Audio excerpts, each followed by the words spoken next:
ark to be able to go across on dry land.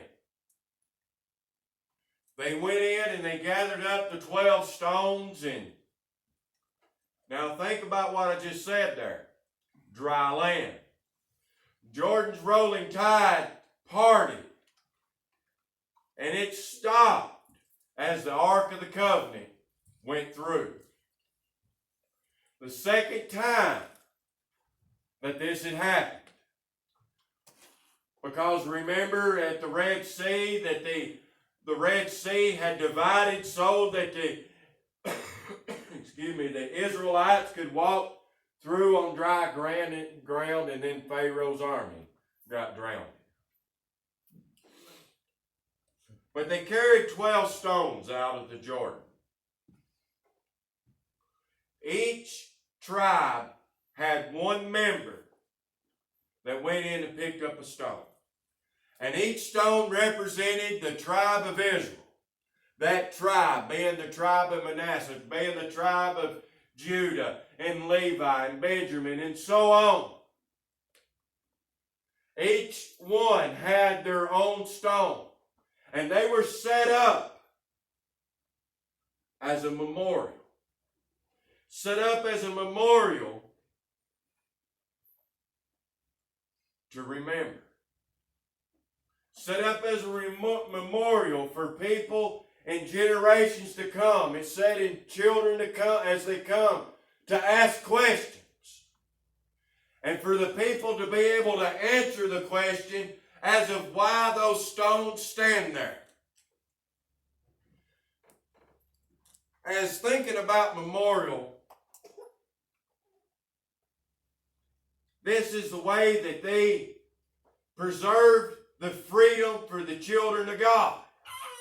And it got me to thinking about things that people in the past had said. I've run up on a couple of quotes and found this. It says that freedom is never more than one generation away from extinction. We did not pass it to our children in the bloodstream.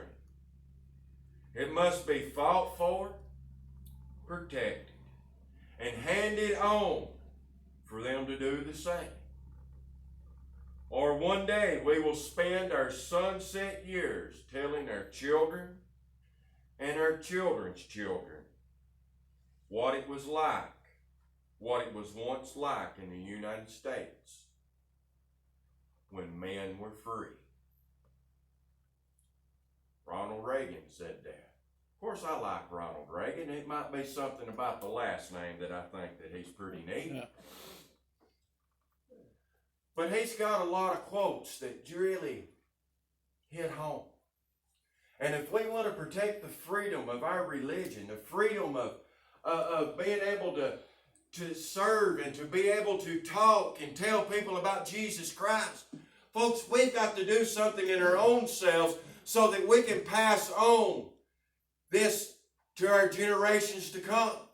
We have to be able to be the soldiers out in this world that we live in, telling the world about Jesus Christ. Because, folks, the people, the wicked, are not out telling people about the blood of Jesus Christ. We have to stand as a memorial as of what Jesus done on that old rugged cross for each and every one of us. That cross is a symbolism of true freedom. True freedom. We experience freedom in this country because of what soldiers has bled and died for.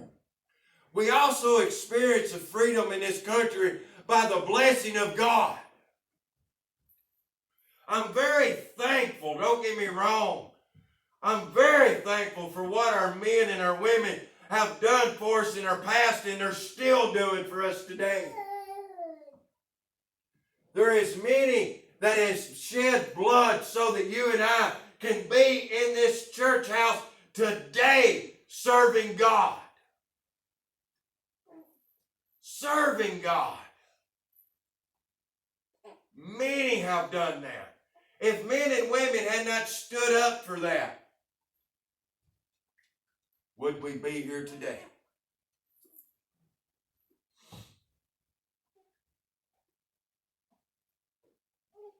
General Patton said this: "It is foolish and wrong to mourn the men who died.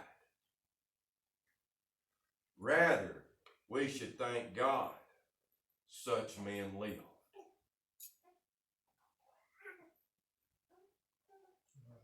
That's very profound, very strong.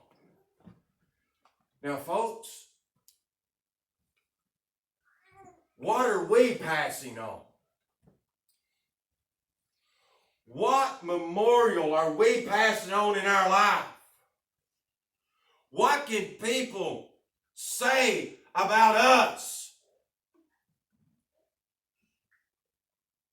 What can people say how strong of a man and woman we were for God? What can we stand here today and people look up to us as being great soldiers for Christ? I've always said that if my name is half of what my dad's name is, I feel like my life would be a success. I feel that my daddy is a great example of what a person ought to be. Can we be that for someone else in this world? Can we be that person, that Christian that people look up to and say, I want to be like them? That's what God's calling us to be. God's calling us to be a soldier in this battle that we go every day, that we fight every day. I seen a sign this week. It said God's PPE. God's spiritual armor. He said that's God's personal protective equipment. That helmet of salvation. That breastplate of righteousness. Are we carrying that with our feet shod with the preparation of the gospel of peace? Are we standing and being an example in this battlefield that we have? And folks, if there is a battlefield or a battle that's being fought today in this world that we live in this country that we live in, that is stronger than it's ever been. We can see the forces of evil is stronger today than we can probably say they've ever been in this country. There's more racism than there's ever been. There's more sexism than there's ever been. There's just more evil. There's more drugs out here today than we've ever even thought about. Every day I have a news thing pop up on my phone, and it talks about a drug bust. It talks about someone getting killed. I mean, there's just always something popping up on it about the evil.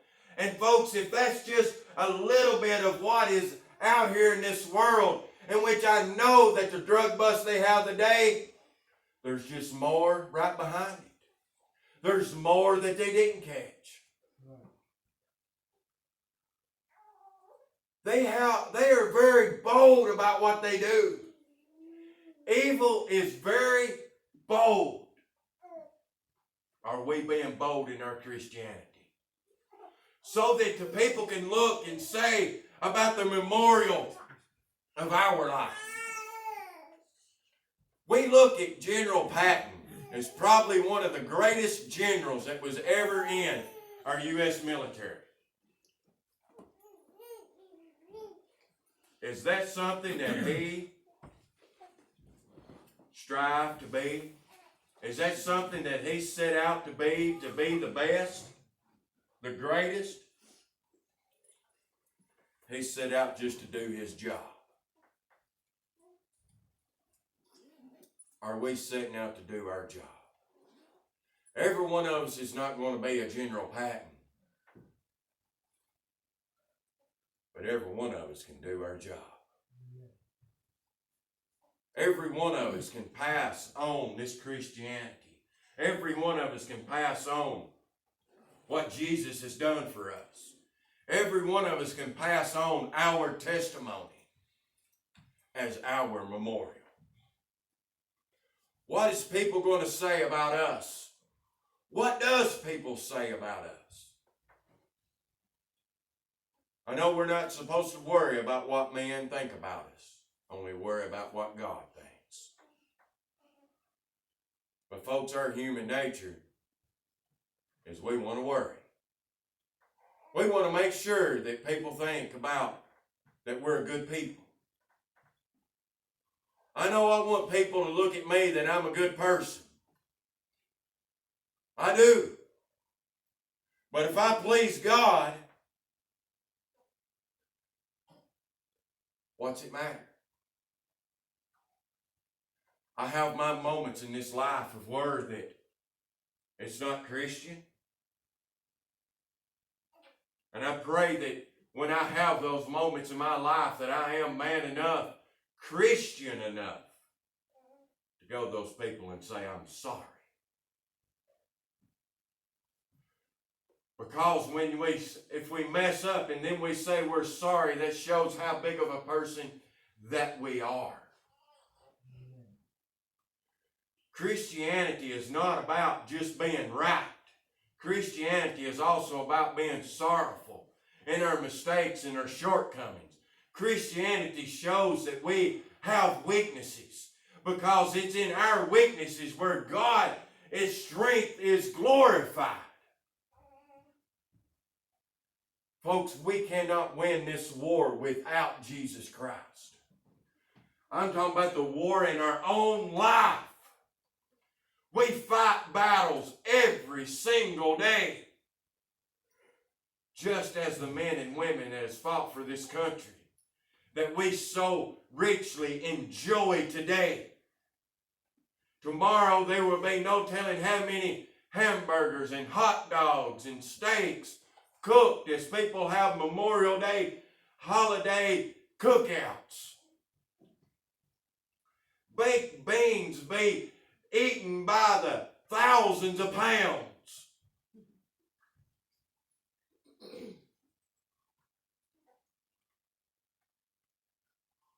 Are we going to take a moment and thank God for the men and women that battled so that we could have a hamburger and have a day off from work on the last Monday in May every year? It's more than just having that day off. There is something that's in behind that is so great and so honorable.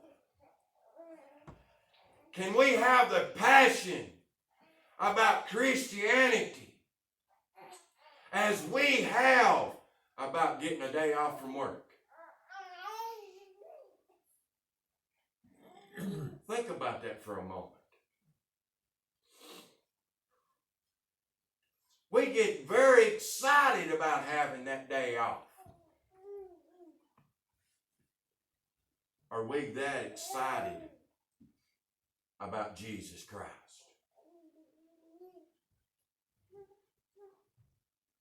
This cross back here is our sign. That is our, not really, we can't call it a memorial because that cross is empty. Because Jesus Christ is not in no tomb. He's sitting at the right hand of the Father, being mine and your advocate. I really hope and pray that everybody has Jesus Christ as their defense attorney. Saying, no, Father, that's mine. He, her, she, they're mine. I know their name, than him being our prosecuting attorney. Going, Dad, I gave them the opportunity, but they didn't accept it. And I don't know them. There's many throughout these lands that's their testimony. That Jesus doesn't know their name. That it's not written in that Lamb's book of life. In the blood of the Lamb. This Memorial Day, are we going to stand and thank God for the men and women that live? That men and women that's bled and died for our freedoms, that they live so that we can enjoy it. This morning, as we have us a song of invitation, as our piano player and song leaders come, take a moment to thank God for the men and women that has bled and died and gave us freedom. But thank God also for the men and women that has taught us how to be a Christian. That showed us the way to true freedom in our life.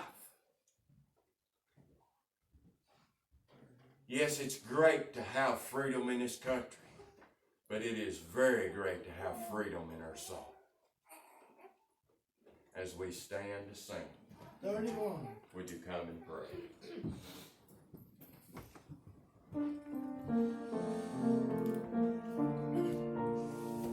When with the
Ain't it going to be wonderful there?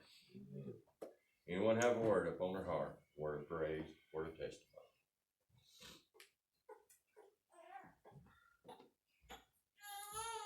Like you said, we all take a lot for granted. We need to thank the Lord and thank the men and women that lost their lives in the wars that we've had.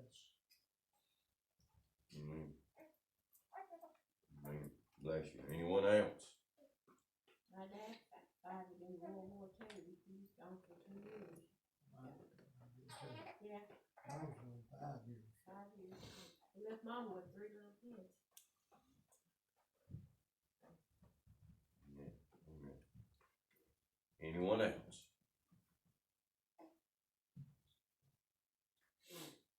Well, it is great to be in the house of the Lord. I love y'all. Y'all are just such a wonderful bunch. We love you too, buddy. Well, you didn't have to lie. That's an altar right there. Right. Excuse me. If all hearts is free and clear, then Mike, could you dismiss us? The kind and gracious Heavenly Father, we thank you for this day. We thank you for all your many blessings throughout this week. Thank you for just being there for us